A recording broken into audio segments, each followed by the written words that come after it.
Pero qué bien, qué mal, pero qué mal, qué mal, qué bien. No me vayas a olvidar, no me dejes. Up until the late 1950s, most Americans viewed Cuba as a glorified plantation and resort island.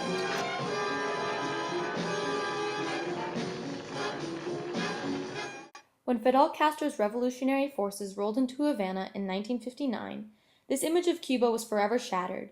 Castro soon became a direct threat to American interests, both in Cuba and throughout Latin America. In an attempt to regain control over Cuba, the U.S. government and the CIA conspired with Cuban exiles to overthrow Castro. The resulting invasion of the Bay of Pigs was the start of a long period of distrust and tension between the U.S. and Cuban governments, which ultimately culminated in the Cuban Missile Crisis of 1962. From the time of the Spanish-American War of 1898, Cuba lived under a state of partial independence under the watchful eye of the U.S. government. During this time, Cuba was an American protectorate under the Platt Amendment, which gave the U.S. almost complete control over the Cuban economy and its domestic and internal affairs. In 1933, a bloodless coup put Fulgencio Batista, a young sergeant in the Cuban army, into power. Batista was a dictator.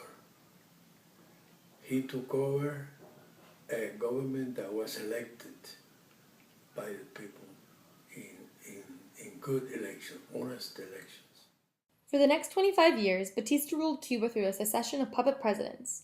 Although the Cuban people were hungry for political and economic reform, little progress and few improvements took place under the Batista regime.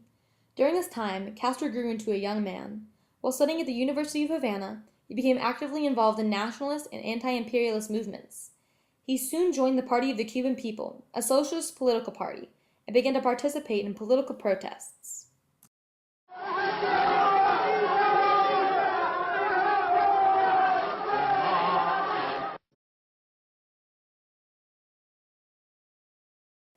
On July 26, 1953, Castro and 163 other students led a failed guerrilla attack on the Batista regime at the Macondo Army Barracks in the city of Santiago.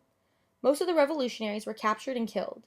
Castro was imprisoned for 11 months, during which time he wrote "History Will Absolve Me," a sentimental speech that later became the sacred text of the Cuban Revolution. Castro's imprisonment further fueled his hatred of the Batista regime.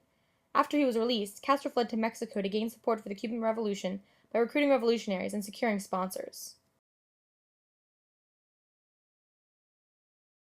In 1956, Castro, Ernesto Che Guevara, and 82 others set out for Cuba on a yacht called the Grandma.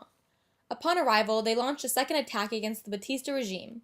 When Castro and his comrades reached the Sierra Maestra, they began a guerrilla war on Batista's forces and army posts.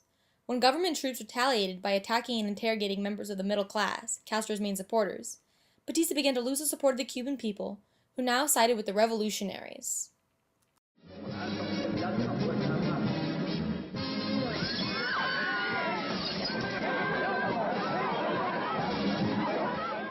In response, the U.S. government gradually withdrew its support of Batista, effectively leaving him alone to deal with Castro and his revolutionary forces. It was only a matter of time before he'd be either forced to leave or surrender. On New Year's Eve 1958, Batista and his family fled Cuba on a plane bound for the Dominican Republic, leaving Cuba at the hands of the revolution. On January 1, 1959, Castro's troops rolled into the streets of Havana.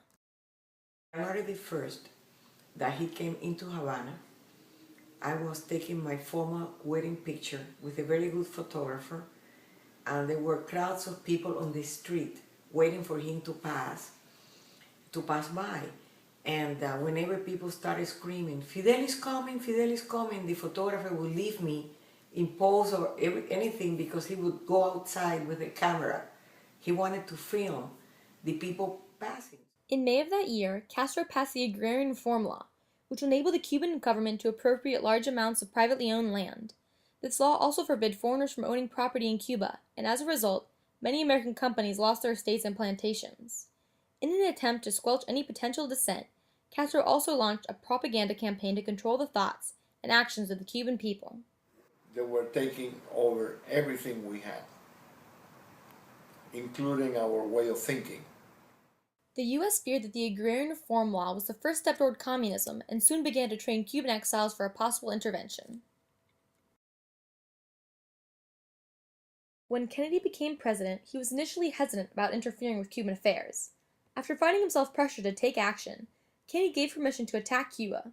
In April of 1961, a group of Cuban exiles that had been trained by the CIA landed at the Bay of Pigs. We spent the whole morning just worrying, the whole day, what are we going to do? Will we be able to leave?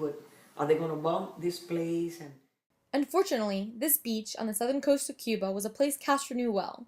Contrary to what the CIA had planned, the exiles were unable to gain support from the local Cuban people. The exiles were extremely disorganized, and Castro's forces soon overwhelmed the attackers. During this invasion, Cuban locals who were considered anti-revolutionaries were imprisoned by Castro's secret police. So I was surprised when I got to the factory where I work, and I noticed that some of the people have been taken prisoner at the basement of the factory in a cage they had over there for very expensive raw materials they use for the production. Their friends have taken them prisoner because they knew they were against Fidel Castro. This attack confirmed Castro's suspicions that the U.S. government was actively trying to overthrow him, and that America was now Cuba's enemy. Castro seized all American factories in Cuba, while the U.S. placed an embargo on Cuban goods. In response, Cuba turned to the Soviet Union for trade, economic aid, and protection from the American threat. Even prior to the invasion of the Bay of Pigs, Nikita Khrushchev, the president of the Soviet Union, had threatened to use Soviet missiles to defend Cuban socialism. On October 16, 1962, American U-2 spy planes discovered and photographed what appeared to be the beginnings of a missile base on Cuban soil.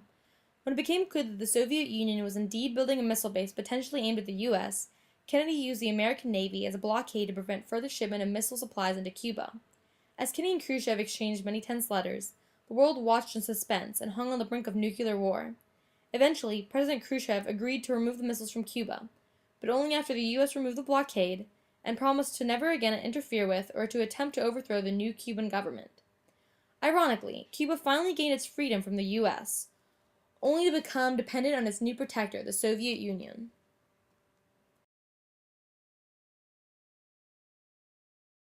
After the Revolution of 1959, the U.S. began to view Cuba as a serious threat to democracy in the Western Hemisphere. The fabric of Cuban society was torn as people and families took sides over Castro and what Cuba had become.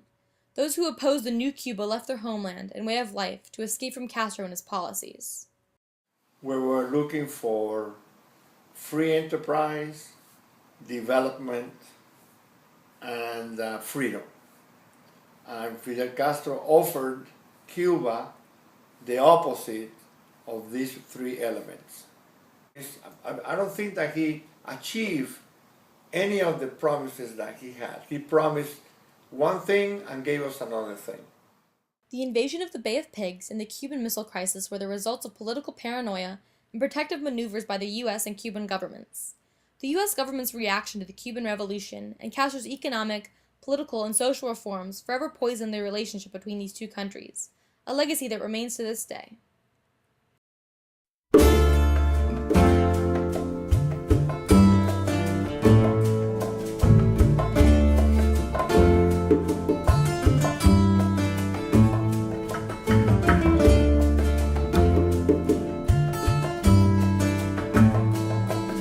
De Alto Cedro voy para Marcané, llego a Puerto voy para Miami.